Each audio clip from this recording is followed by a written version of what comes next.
everyone, and welcome to today's episode of Drop the Knowledge by SiToLub.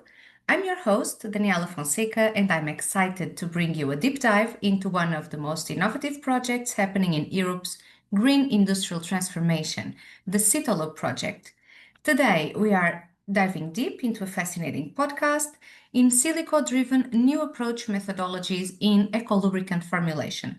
With us, we have a leading expert in this cutting edge field, Dr. Rafael Garcia-Meseger from PROTOQSAR. Rafael, thank you so much for joining us. To start, could you please introduce yourself and tell our audience about your role at PROTOQSAR and how that connects with SiToLub? Thank you for the invitation. I'm Rafael Garcia-Meseger, a senior researcher at PROTOQSAR, where I have the privilege of leading the materials department. At PROTOQSAR, we focus on developing advanced computational models like QSAR and other in silico methods to predict how chemicals will perform and their associated safety profiles. This approach significantly reduced the need of extensive lab testing and animal experiments, while also supporting critical regulatory decisions. The goal is faster iterations, fewer lab tests, and evidence-based choice. This links directly to SiToLub, where together with our partners, we're creating a digital workflow that's designed to support lubricant formulations.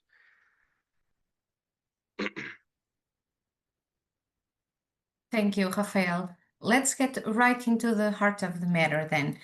Can you start by explaining what in silico methods are and how they apply to lubricant formulation? Sure. In summary, in silico methods are computer models that predict how chemicals behave before they are produced. For example, in the case of lubricants, we use data models to predict toxic environmental and physical properties, such as skin irritation, biodegradation, or viscosity. In PROTOQSAR, we offer predictive toxicology and mechanistic tools, along with thorough documentation like our own platform called ProtoPred, where these tools are available with the documentation required for regulatory purposes.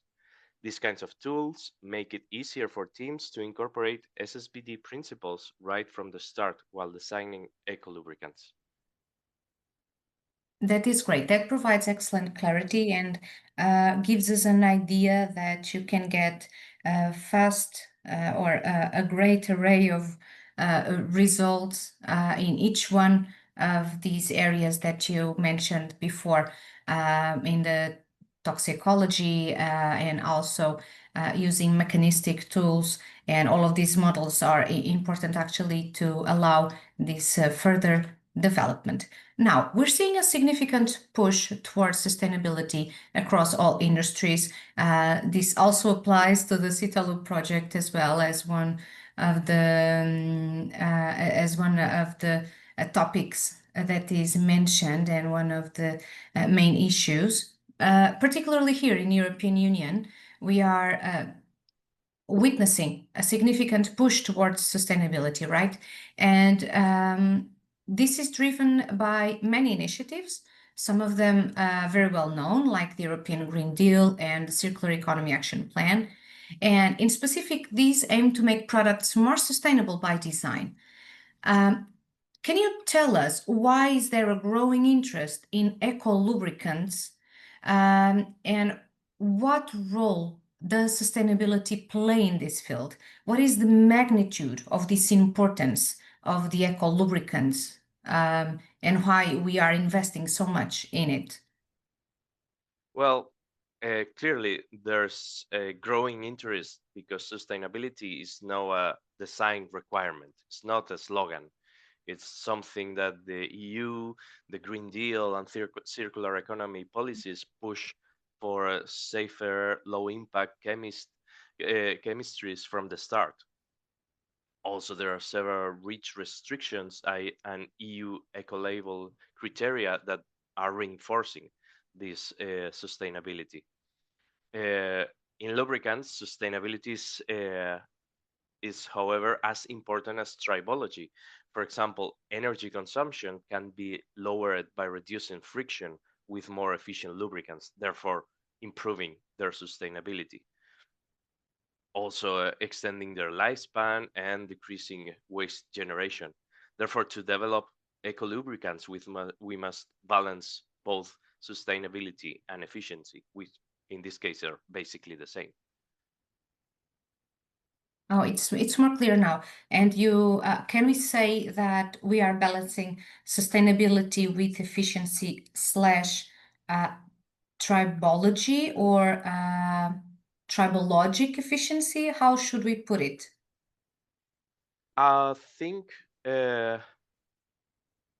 tribology is the properties of lubricants, and if they have better lubricant properties, they are more efficient. So a more efficient lubricant is always a lubricant that you will need less or will last longer. So Mhm. at the end, is as I said, you reduce waste generation and you can improve energy efficiency. So both of those play a major role in sustainability. That's great. That's great to hear. It's a great message. Of course, that the environmental imperative is a major driver, of course, but it's also important. It's also major to look at the efficiency of the products themselves. So, with this shift, with the environmental imperative on the table, how do these new approach methodologies differ from traditional formulation strategies in lubricant development? Uh, in essence, new approach methodologies uh, shift the idea of make and test. So you produce, for example, a new lubricant and test it to see how it performs and how good it is. To first predict, then make, and then you can add the final test. But you add a new layer of predictions to reduce the amount of tests you are going to make through in silico methods. We can screen thousands of candidates before any experimental testing is necessary.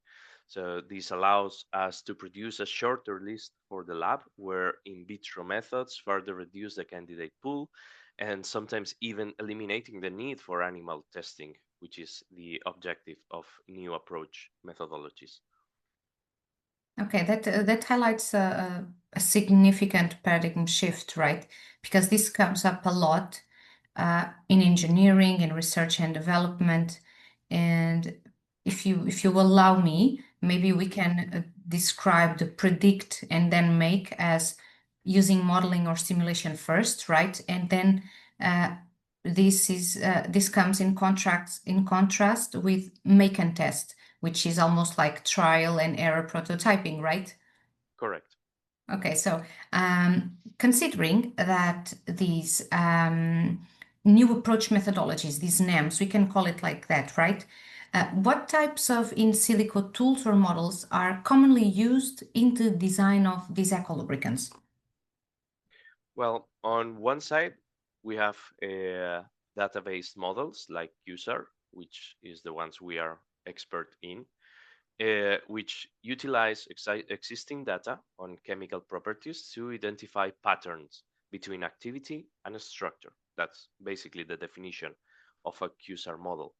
This allows us to predict properties of a new chemical compound. So, for example, if we already have data for thousands of chemicals to Mhm. that predict one or two, one property. So if we have a new chemical or a chemical for which that test has not been performed, we can uh, we can make a prediction with our user models about how this chemical will behave for that property in particular. On the other hand, when data is not available, because at the end user models require Mhm. a lot of data, uh, the predictions fall outside of the user scope. So and well, also if we want to analyze mixtures, QSAR models are not very good for that, but we can rely on other in silico models like molecular dynamic simulations, which attempt to replicate the behavior of molecules at the atomic level, allowing us to do some kind of extrapolation and predict the behavior of the at the macroscopic level, at the real level. Let's call it like that. Yes, it sounds like it's a complex but highly efficient process, as it will probably save time, right? Because you can run simulations much faster than building and testing. And also with this library, whereby having this database available, you can identify risks virtually before they cause some issues in real life. Can we say that this works like that? Yeah, definitely. The idea of user models is to find to use already available data to generate new data for compounds that are not that are unknown or that hasn't been tested for. So you will so all the previous tests that have been done can be put to use for new compounds. And on the case of molecular dynamics, I may correct you a bit in that sense, is that they are not very fast, and that's one of their main Mhm. limitations. Yeah, But at the same time, you are still avoiding using chemicals, and which usually are they are usually quite pollutant, and it's a waste of resources. So resources. it's still a better alternative than the Then experimental the make test. and test, right? Yeah, correct. Yes, yes. Actually, when I was talking about the faster, I was talking about time efficiency, Hmm. since I was thinking that make and test might require multiple interaction, each with real costs, and here thinking about environmental and resources. But it's good that to clarify that part. Dear Rafael, could you walk us through the digital workflow from concept to lab when formulating a new eco-lubricant using NUMS, in this case, the new approach methodologies? Yeah, sure. The first step always involves defining the problem and its constraints, uh, which is not a minor problem, a minor task. It's you need to know very well if we are designing eco-lubricants, but also what are we testing for, what are the properties we are looking for, and what those properties actually mean, because sometimes it's very obvious, like viscosity. You Mhm. have a measure for viscosity, you have a measure for boiling point, but in other cases, like a corrosion inhibition, is not that obvious how you define that in a way you can measure and you can experimentally get that information. So once you have that problem defined, we start the data mining process. Now that you know exactly what's the information you need, because you have defined the problem, you identify the relevant data related to it. Uh, for example, in our case, we identify lubricant-related substance and Mhm. find the existing experimental data connected to them. This information is stored in our own databases, which enables us to identify data gaps, places where this compound hasn't been tested and well others have, so that we can use the either the existing in silico models, the existing QSAR models, or develop new ones to predict values and fill those gaps. Uh, at the same time, we develop a scoring system based on the experimental and predicted properties of the database components, following the SSBD and LCA principle, while also considering the tribological properties as we mentioned before. Together, the database and the scoring system will enable the design of new formulations with the desired properties and sustainability predicted by our models and the existing data. Thank you, dear Rafael. It actually, we can see that the workflow provides very detailed data, but it's important as well to start with a very specific problem and understand what we are working to generate more reliable results. How does exactly AI, or if that applies, of course, how does AI or machine learning enhance these predictive capabilities in eco-lubricant design? I'm asking because we often hear about AI in theory, but its practical application in such a specialized field might be fascinating, because we might think of AI assisting with the simulations and modeling, but at the same time trying to assist in explore scenarios, optimize parameters. Can you tell us how they can enhance the predictive capabilities? Well, the fact is, machine learning algorithms are basically a crucial part of QSAR models. There's no such thing as QSAR models without machine learning algorithms. Well, you can Okay. have simpler algorithms for QSAR models, but at the end, most of the algorithms we use to develop QSAR models are machine learning algorithms. From experimental data on a defined property, we can apply the machine learning to algorithm to identify the patterns and train a model that predicts the same property for new molecules. Yeah, the benefits are clear then. We are talking more than getting insights about actually having AI as a strong and a crucial component at the QSAR model. While the benefits are clear, no technology is without its hurdles. And can you tell us a little bit about the current limitations or maybe the challenges of using the in silico methods for eco-lubricant development? In the case of data-based in silico methods, such as QSAR, the limitation is always the amount and quality of the available data. The doesn't matter how good your machine learning or your AI model is, if the data you're using is not is a low quality data. So basically one of the things we said is that the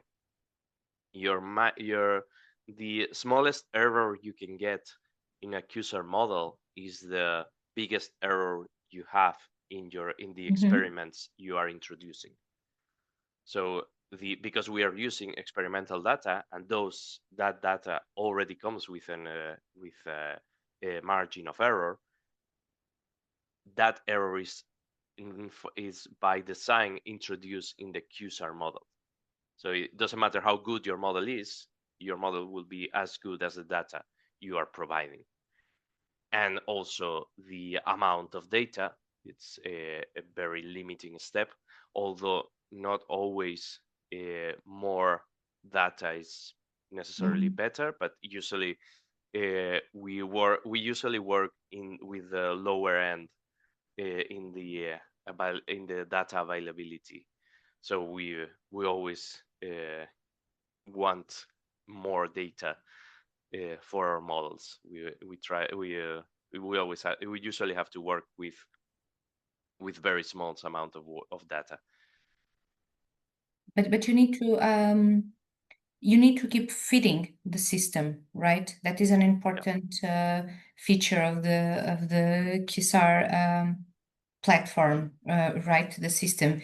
As you were saying, if the limitation is always the amount and quality of the available data, if we pick the amount, it's something like we need to keep feeding the system with information for it to be able to have a database to compare, to be able to for you to run simulations maybe much faster, or to have these parallel tests in which you understand what is going on, since you also have a huge array of results, right?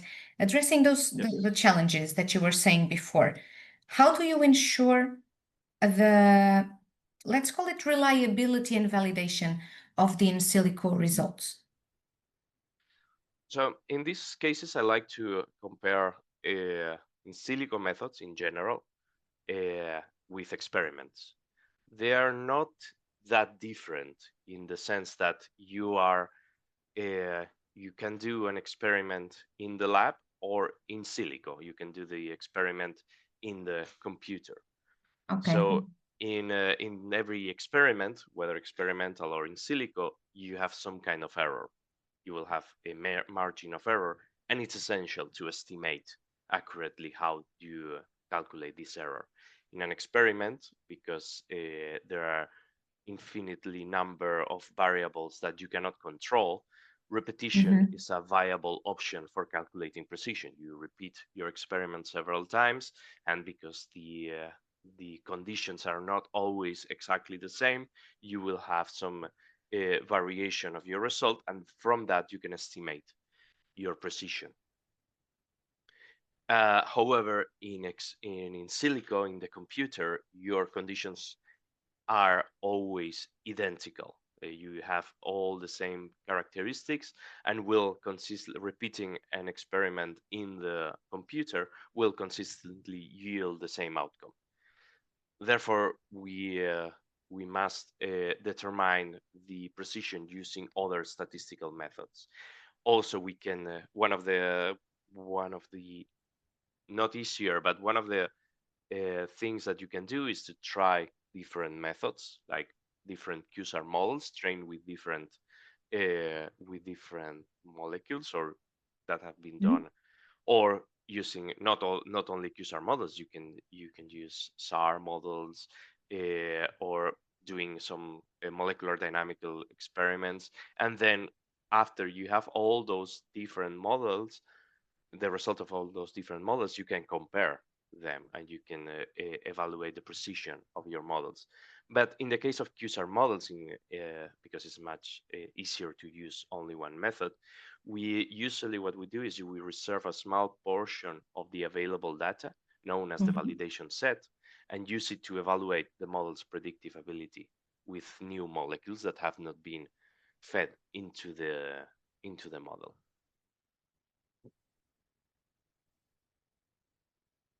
Thank you, Rafael. This is clearly a field that sits at the intersection and requires diverse expertise. What role do the cross-disciplinary collaborations play in advancing this field? And when I'm talking about cross-disciplinary collaborations, I'm talking about uh, scientists and workers of different fields, but also talking about SiToLub, in which we have uh, different people working in different areas. What role do these collaborations play in advancing this field? Hmm.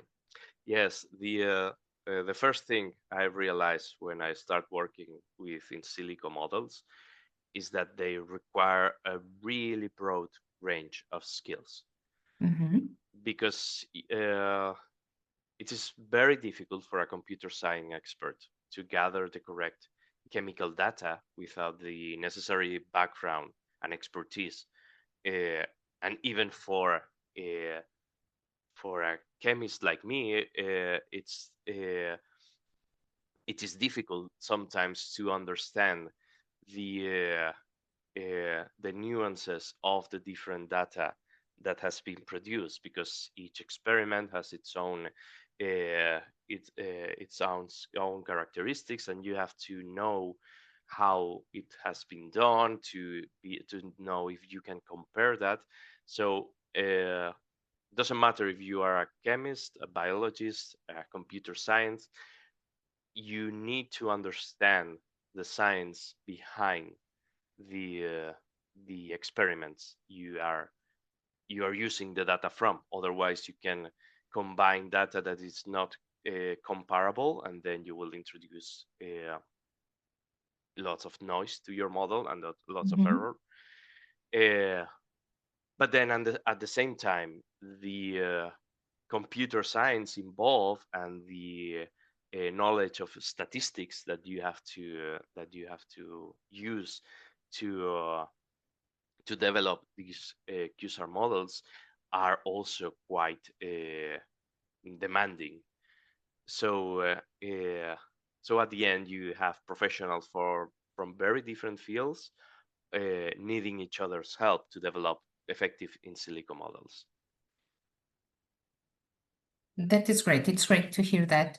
So by integrating the molecular modeling, studying the tribological behavior, performance analysis, these in silico approaches, actually, we have taken a look with this podcast on how these in silico approaches enable the design of ecolubricants and how they can help us optimize properties. So, Rafael, thank you so much for sharing your valuable insights into in silico-driven new approach methodologies in ecolubricant formulation. It's truly a glimpse into a greener and more efficient future for industry.